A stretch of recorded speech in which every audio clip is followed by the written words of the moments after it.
Hello everyone. তো আজকে বানাবো আমি পটল ভর্তা।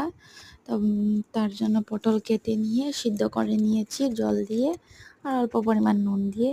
ভালো করে সিদ্ধ করার পর তুলে নিচ্ছি।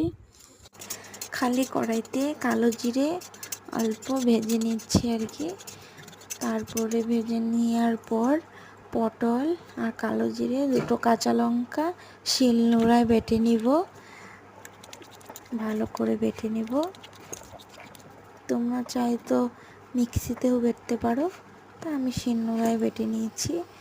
তারপরে এখানে কড়াইতে তেল দিয়ে তারপরে পটল বেটে রাখা দিয়ে তারপরে নুন হলুদ দিয়ে ভালো করে কষিয়ে নেওয়ার